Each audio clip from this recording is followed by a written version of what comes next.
coming on? Huh? It's on? It's not lit up, okay. All right, that's good. Throwing something new at me all the time. All right, so as promised, I'm back with the November 5-year forecast. I have some pictures throughout this presentation, just for the sake of time, because this is a longer presentation. I'm not gonna read about the pictures, but please take your time when you go back and look at this later and just kind of look at all the awesome things that our kids are doing throughout our school system. So the purpose of the financial forecast is that it is a valuable long-range planning tool. It serves as our basis to sign what's known as the 412 certificate. That's a special provision in the Ohio Revised Code. It's 5705.412. It's basically a certificate of available resources in order for us to enter into any multi-year contracts, approve any wage schedules, any annual appropriations measures, any contracts that are more than $500,000, and I think it's pretty much all of those things that we need for long-term planning in this. And so this is what we use for anything paid out of the general operating fund. So I wanna make sure everybody understands that as we're looking at this. And this tool also provides a method for the Ohio Department of Education and Workforce and the State Auditor's Office to recognize if there are any financial difficulties for school districts. Requirements of the 5-year forecast, we have to file no later than November 30th. So with the board's approval tonight, I will be filing this tomorrow with the Ohio Department of Education and Workforce.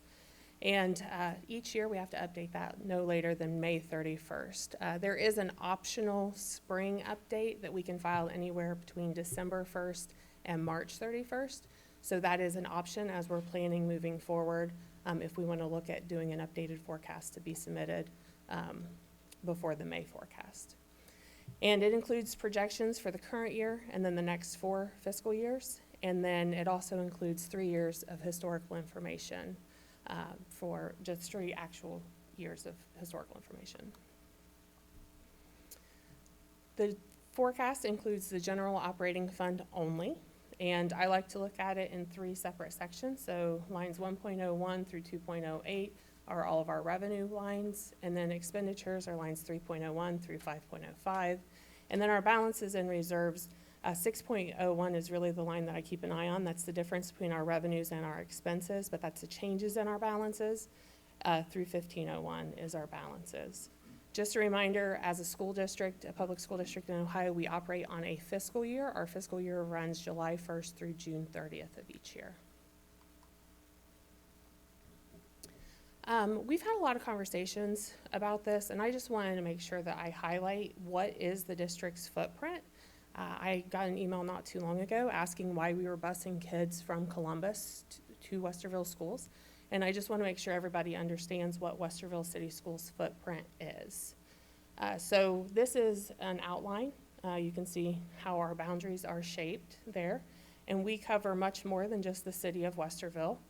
We have Franklin County to our south and Delaware County, parts of Delaware County to our north. And then the city of Westerville is in both Franklin and Delaware County. They cross counties also.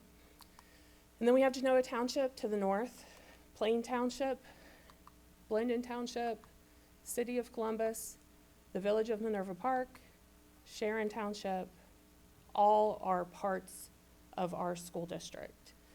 These have always been parts of our school district. The conversation about Columbus, us busing kids from Columbus City schools into Westerville schools is just absolutely not true. We do have areas where the city of Columbus has annexed that property into the city's boundaries, but it's always been part of our school district. So I just want to make sure that that's very clear for anybody that's not sure about that. And all homes within the Westerville City Schools footprint that you see here are and always have been residents of Westerville City Schools, and they pay the same property tax rate to the schools regardless of what political subdivision where they live, whether it's the city, the township, the village, or the county they're located. If they fall within those boundaries, they pay the same property tax rate to Westerville City Schools through the respective county auditor. And I just want to point out, I don't know if everybody realizes this, but that little portion up there is the city of Westerville. Still, it's the city of Westerville, but that is not in our school district. You can see how that they actually edge into Olentangy School District. I just thought that was interesting information. When we're looking at challenges for the current forecast, we're continually watching legislative changes, federal funding. We have expiring federal funds from COVID dollars and other things that I'd like to have a conversation about, and then state funding. We're always keeping an eye on that. I do want to mention that this is the best information that I have available to bring to you today, projections, and that's what we're basing projections on. It will most definitely change as we move forward. This is just a planning tool for us to look to the future. Changes from May to the forecast. When we look at our projections for fiscal year 2024 compared to our actuals, our expenditures came in $5 million under budget, so we're excited about that. And then when we're looking at our state foundation, as of our October #2 payment report, our average daily membership count is up by 114.46 students. I know nobody understands what a fractional student is, so I want to explain that just a little bit. We are funded based on the full-time equivalent of a student. So for example, a half-day kindergarten student would only be a 0.5 ADM. And so we have preschool students, special ed preschool in there, and then it's also based on students coming and going and the time that they're in the district. So, but overall, our funding, for the funding formula, we are up by 114.46 students. I should mention the state still does not fully fund us for the students that we have. So this is a slide that I've had on every forecast presentation since the ESSER funds have been allocated. So we had 3 rounds, and the last bit of those expired September 30th, 2024. We had some expenses that we paid up to September of this year. And now all of those expenses have moved back to the general fund that we've discussed in the past as those funds have expired. This is just a snapshot of the forecast for our revenues, things we're looking at. Property value increases in new construction. We have slight increases in property taxes, not much, but a little bit. Fair school funding formula is continuing, but still partially implemented in 2025. And we actually saw a decrease in 2025. I do want to mention that we're receiving a one-time reimbursement in fiscal year 25 for required stipends for our teachers as they're required to get professional development under the science of reading. That was a new requirement that the state put on us that we had to implement this year. And then interest revenue, we're keeping an eye on that. And then we have one-time E-rate funds that we're expected to receive in fiscal year 25. Overall, the makeup of our revenues for 24, we received about 64% from local property taxes, 27% from the state of Ohio, and 9% from other. This forecast projects 68% in property taxes and 26% from the state and 6% in others in the last year of the forecast, fiscal year 29.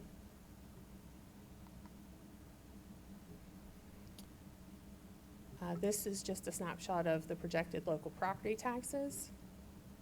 The general property taxes are projected to be 62% of total revenues in fiscal year 25. We are estimating collection rates at about 99%, which is where we've been. And the last operating levy was approved by voters in 2019. The operating levy for this November was not approved by voters, so there's no additional revenue for that. And the 2023 reappraisals, I want to make sure everybody understands we only have a reappraisal or an update every 3rd year. So the 2023 reappraisals, that will continue to be around what our values are for 24 and 25 until we have an update in 26. And so that resulted in a 36% increase in values for residential and agricultural real property and a 16% increase for commercial and industrial.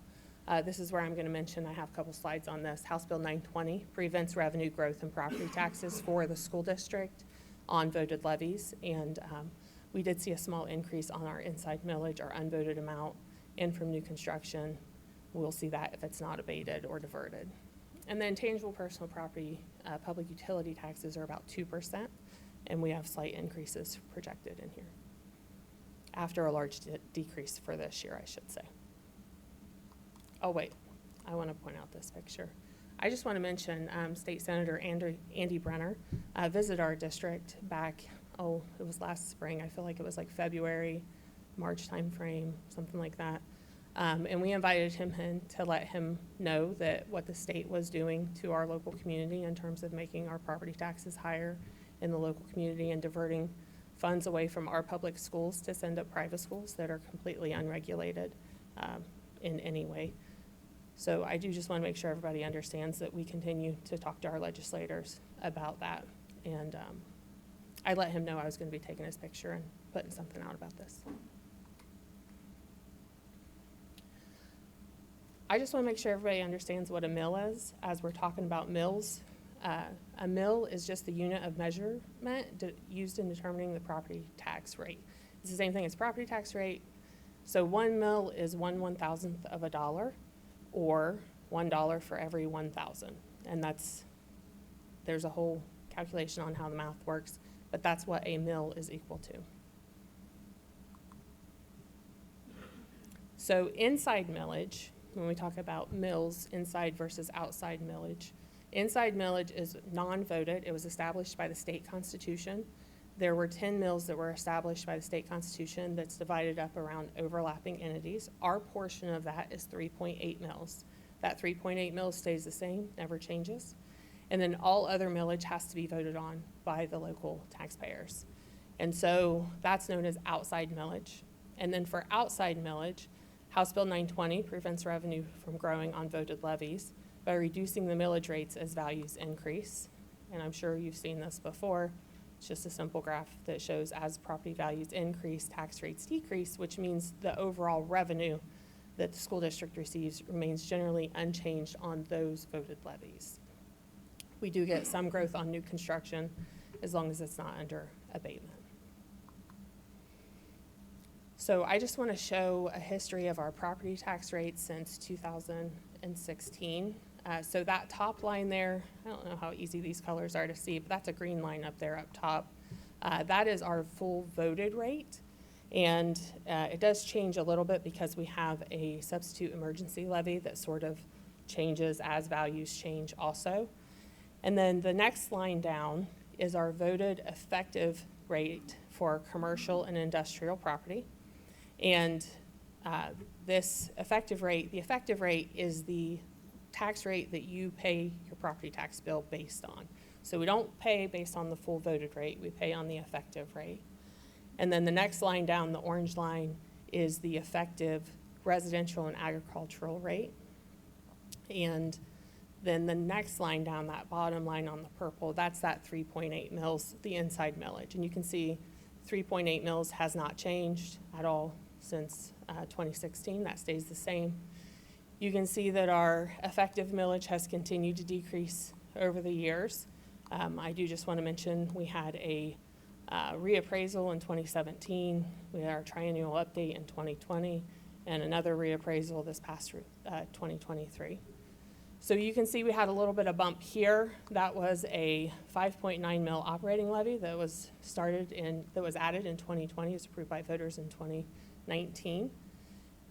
And even with adding the 5.9 mils, because it was coupled with a triennial update year, commercial property rates went up 1.3 mils, not 5.9, and residential property values went down by 1.2 mils with the triennial update. So that's the effect of House Bill 920 and how that works.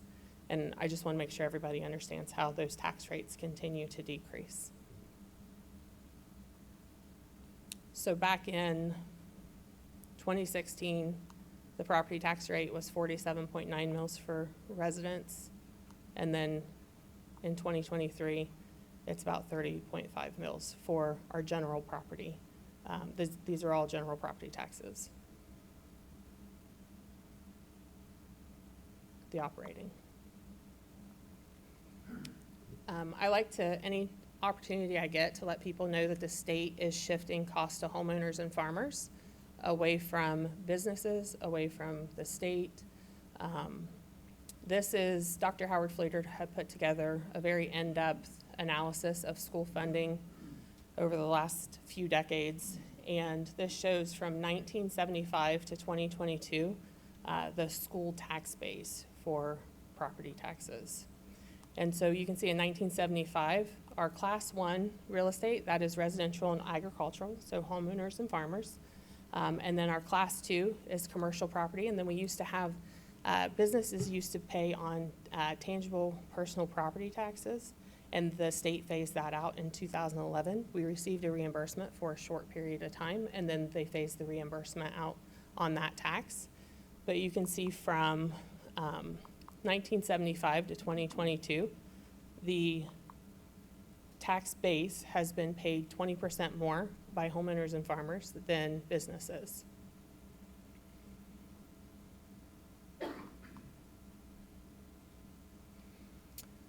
Then when we look at our state foundation funding and overall state funding, we have the Fair School Funding Plan that's been partially funded for fiscal year 24 and fiscal year 25. That's our current biennium budget. And this plan is subject to every biennium budget process, so we'll be going through that in the spring for the next biennium budget cycle.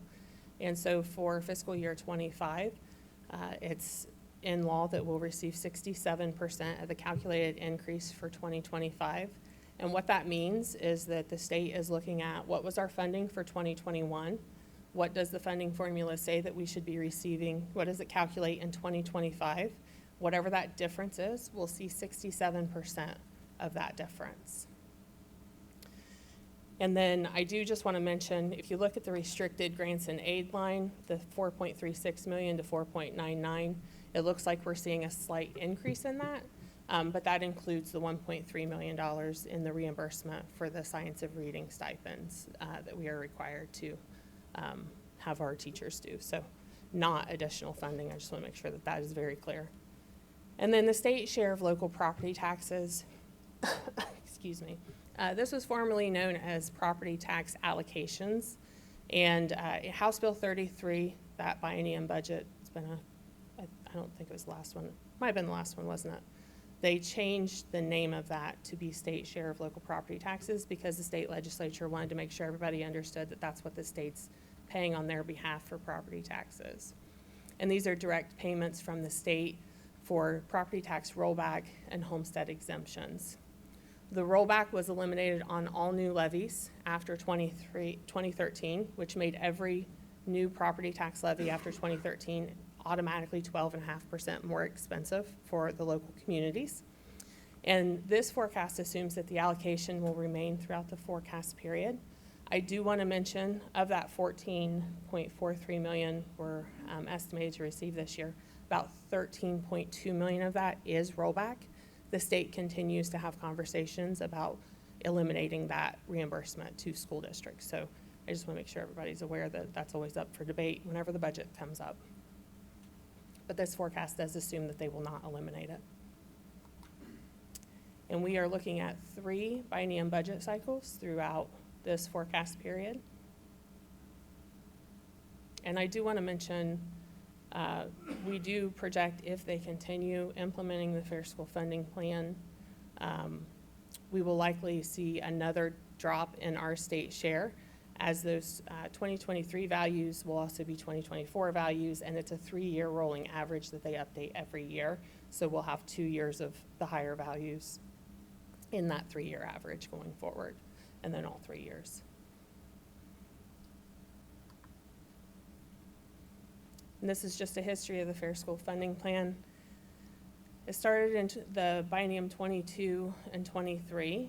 And so the idea was to phase it in over 6 years. So the first year, 17% of the increase, the second year, 23% of the increase. I do want to point out that in 2022 and 2023, what does it cost to educate a student, so what they were basing the formula off of, the base cost, was calculated based on 2018 cost data from school districts pulled from the state. And that stayed the same for both 22 and 23, both years of the biennium. While they kept that number the same, they continued to update our local wealth capacity number with our what our local community looks like for our ability to raise funds locally, but they left the base cost calculation the same. And then for 24, they based it off of 22, and 25, they are basing it off of 22 again. So we're still a couple years behind, a few years behind now what the actual costs are. Do you have a question? I do. Before you move on, do you mind if I ask a question now? Sure, please go ahead. If you would go back just one slide, so I just want to make sure I'm clear here. With the increased implementation of the Fair School Funding Plan, you know, we will see a decrease because of property value increases in our district. When the state does that, they are not assuming that our existing levies are going to cover that gap, right, because of House Bill No. 920. They are assuming that we will be able to raise additional funds through additional levies. Yeah, so they look at our values, our local property values, and they look at our resident income. Yep. And they compare us to the rest of the public schools around the state. And they look at what is our ability to raise taxes at the local level. That is how the funding formula is designed, not whether we have or haven't raised those funds. Right, and so there is an assumption that to continue funding our district at the same level, we will have to pass additional levies. And, That's- I mean, yeah, it's built into that. Yeah, our only options to raise funds is to either, through property taxes or income taxes, all that need to be approved by the local community. Yep, and I want to make sure that I was clear on that, because I think it's, you know, when you look at the continued implementation of the Fair School Funding Plan and the decreases in state funding for our district because we're considered to be a high property wealth or relatively higher property wealth district, that does not mean there's an assumption that our existing levies that are on the books will cover our needs. It means they just believe we have the capacity to raise the funds we need. Yeah, and that's Through why, additional that's levies. why the calculation is called local capacity. Yep, great, thank you. Great question. So as we're looking at the history of what is our state share, so it is a shared responsibility between the state of Ohio and the local public school district for the cost of education. And so our state share as late as 2021 was 43%. And in 2025, it dropped down, the current fiscal year, it's dropped down to 23%. So our community has seen a 20% drop in what the state says its share of funding for education is.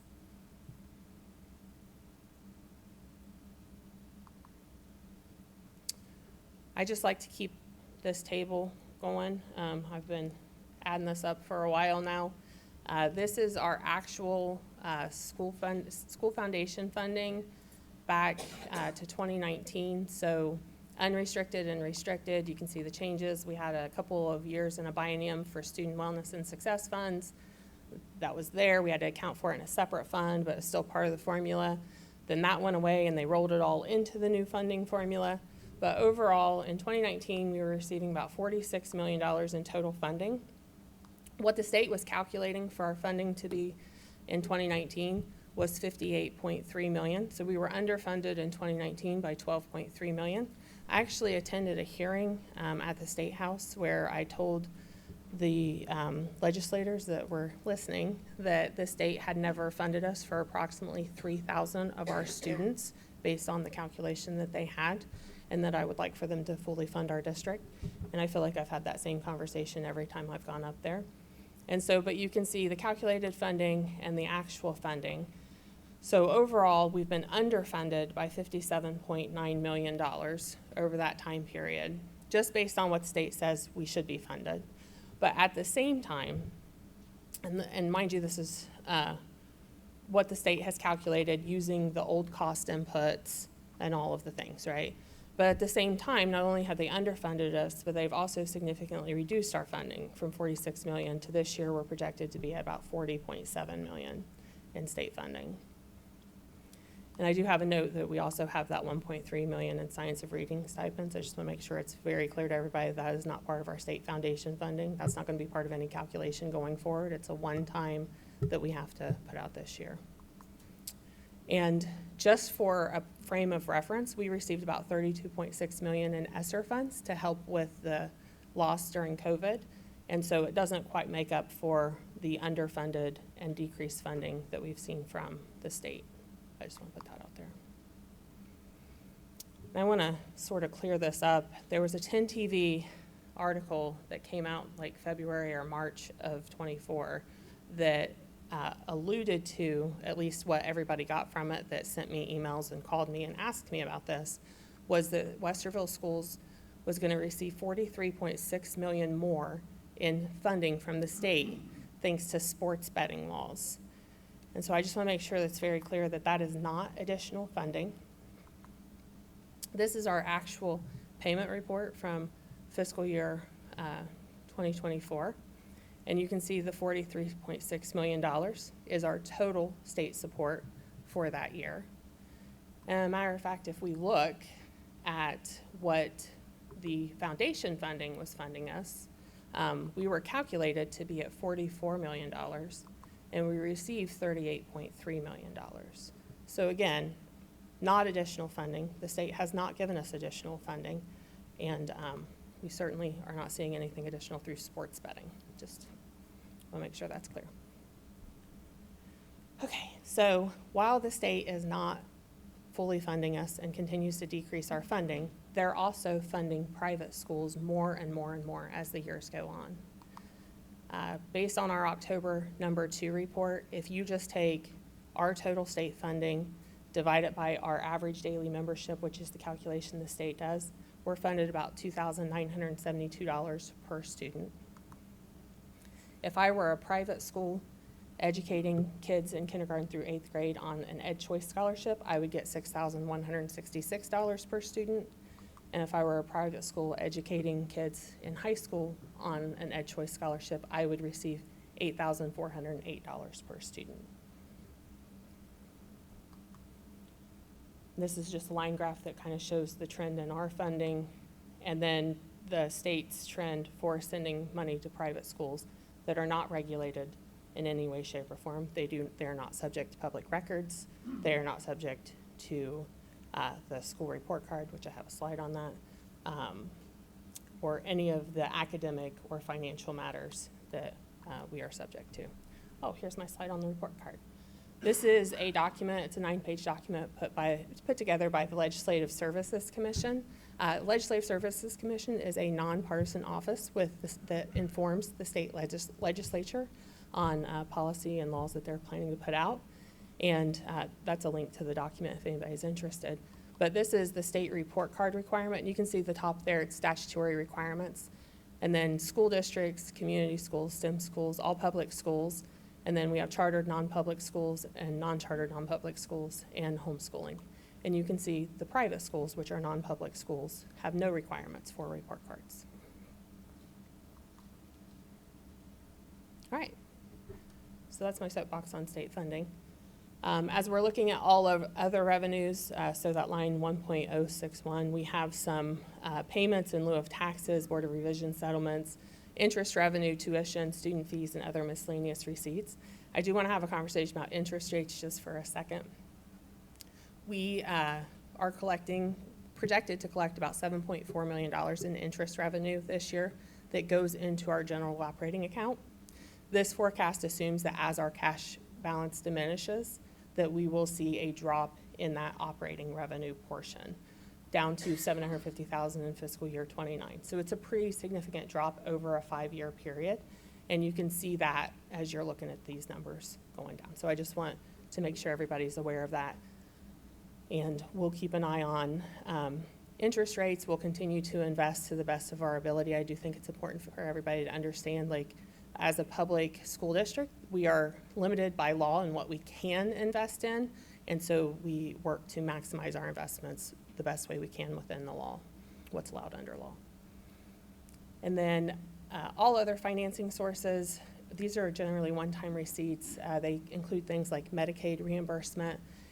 And then we have some therapists that are employed with us that provide some services to kiddos, and we're able to bill for Medicaid reimbursements through, if they're eligible, through that.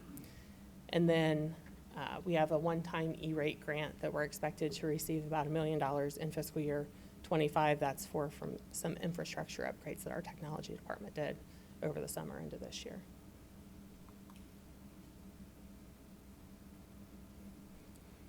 Revenue uncertainty. So this is the kinds of things that I lose sleep on a lot. So state funding, we saw cuts in 20 and 21, and we had a new funding formula in 22 and 23, not fully funded. 24 and 25, same funding formula, not fully funded, but then the state significantly reduced our funding in 25 compared to 24. We have new biennium budgets, 2 more after this one. And then the state, I can't emphasize this enough, every meeting I've been in for the last few months, the state is emphasizing that revenues at the state level are coming in under targeted projections since they cut the income tax as part of the last budget cycle. So I don't know why they're surprised by that, but they seem to be. And then rollback reimbursements continue to be up for debate during the budget cycles. And then property taxes, the economy, and then legislative changes.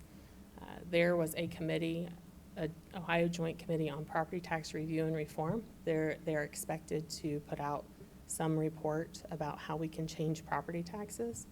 And in the meantime, there's no shortage of bills that are sort of outstanding that would also alter property taxes and how they work. And lots of opportunities for new funding decreases and unfunded mandates in those lists. So keep an eye on all of those things. And now this is a snapshot of our projected expenditures, and we are expecting to increase expenditures annually. We've opened 2 new school buildings over the last couple of years. We have the ESSER funds, the expenditures that were paid out of the ESSER funds are coming back to the general fund. We have some staffing increases, and then in 24, we had a one-time transfer out for capital projects that was meant to be coupled with the bond issue that was on the ballot this past November. And this is just a makeup of our expenditures, actual for 24, projected in 29. When we look at personnel, so this is wages and salaries, really is personal services, and then employees' retirement and insurance benefits. So fiscal year 25 uses estimates from the district staffing plan, and that includes updates for special education, English learners, and other student supports. And then fiscal year 26 through 29 includes adding, based on average salaries, adding 5 certified FTE and 1.5 classified FTE on an annual basis. And then new staff we've had for 23 and 24 for the new buildings. And then medical insurance continues, we continue to see high claims utilization and just high costs for medical care.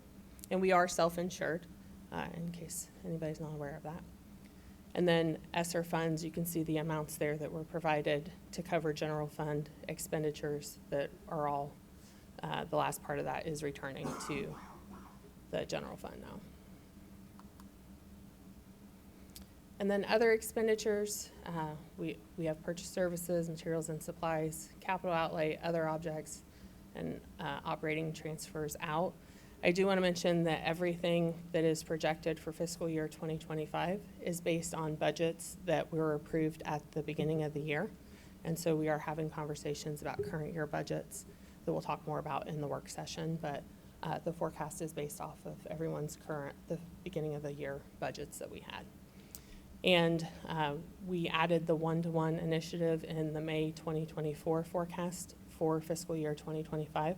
So we're also having conversations about that. And then operating transfers out going forward include, we have an ongoing transfer to our permanent improvement fund that is meant to build up a balance to cover turf replacement in the future. It's $65,000 a year.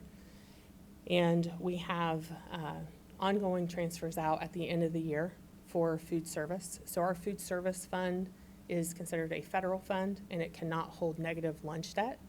So what we do is we do a transfer to cover any negative lunch balances at the end of the year, and then our general operating fund holds that negative debt, and then that debt gets applied to Power School, assessed as a fee for the parent to go on and pay it there.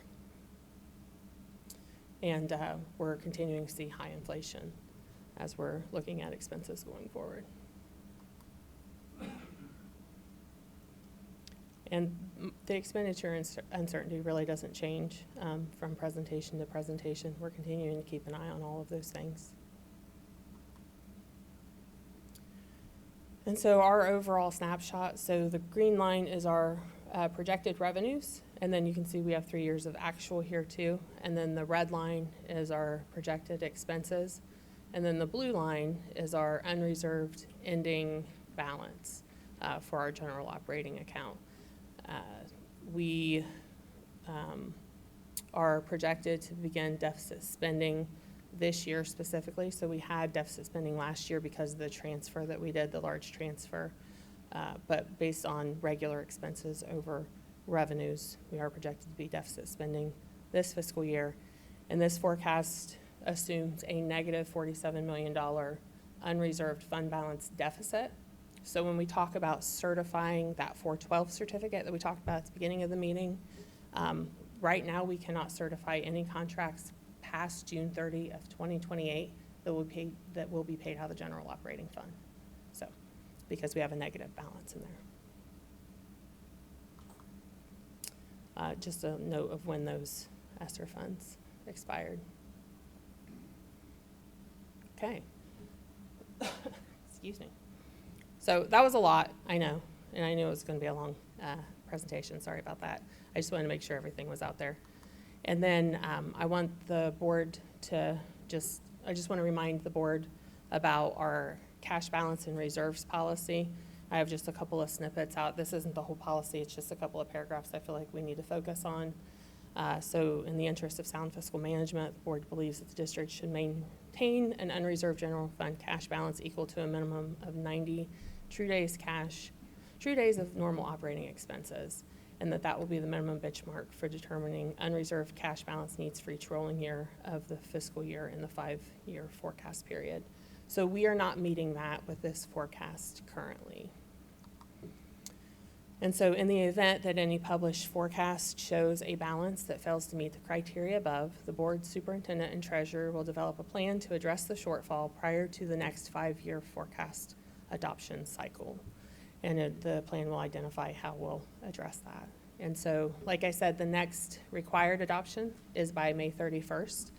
But we do have that spring optional adoption that I can file anytime from December 1st to March 31st. So, and I would like to target getting the forecast updated by that March 31st optional update timeline. All right, I gotta read this one. So Blendon Middle School students dissected sheep brains in their medical detective class. I just love the face, like this is, anyway. All right, what questions do you have for me in this moment? And I will say, we've scheduled a work session for the end to go over some scenarios. But for right now, what questions do you have? This is just a real detailed little question. Just a couple slides back when you look at how we can't sign contracts after June 30th of 2028. So what impact does that have in terms of having to do a shorter contract length for certain purchase services? Does that impact our pricing? Sometimes it does, yes. So we might pay more, Sometimes potentially. that is the case, yes. Okay, thank you. Go ahead. I'm curious, you mentioned that we are underfunded about 3,000 students that are not fully funded. Is that still the case today? Is it still 3,000? I haven't looked at it. I just saw that the other day when I was looking at past work sessions, and I thought, and the interesting thing was too, I said we're funded about $3,000 per student at the time, and it's like we're still funded about $3,000 per student. Like, it's just interesting to me that has not changed, but sorry. And then it's also true that as the state formula is updated, that formula funding is updated with more current numbers, that also means that private schools will get more funding as well. The EdChoice voucher number was somehow tied to the base cost. Yeah, excuse me. Keeping in mind the revenue uncertainties, there was a couple slides back, I think it was changes in the balance.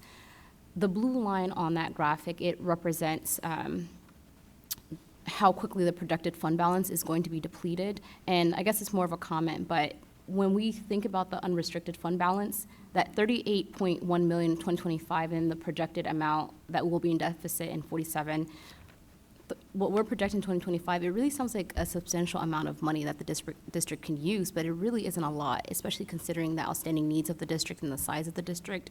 And so I really just wanted to emphasize that it may seem like a lot of money, but that alone is going to be used up in a very, very quick amount of time. And so I just wanted to make that comment. Yeah, great comment, thanks.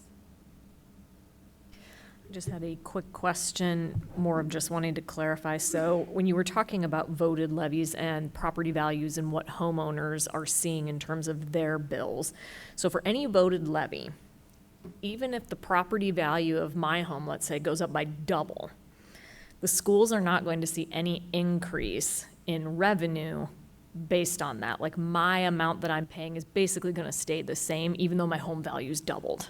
Well, so it depends on how your value changed compared to everyone else in the county in that same jurisdiction, right? Okay. So overall, the total pot that goes to the school, and I have a whole presentation on this too that I had to bring to the I board. bet you do. But the overall pot on those voted levies won't increase, the revenue won't increase that's coming to the school, but like you might see an increase, but your neighbor a couple streets away might see a decrease in their tax bill. And so Okay. I did always mention that the Franklin County Auditor had the data. I never did get it from the Delaware County Auditor, that during the 2023 reappraisal process, Westerville School District in Franklin County, 30% of homeowners saw a decrease in their tax bill as a result of the reappraisals. And it did happen. I've had some people tell me that they did see a decrease in their property tax bill, but it's just because of how much your value, and what I like to say is on average for just Franklin County, right, homeowners saw a 38% increase in their property values as a result of the reappraisal.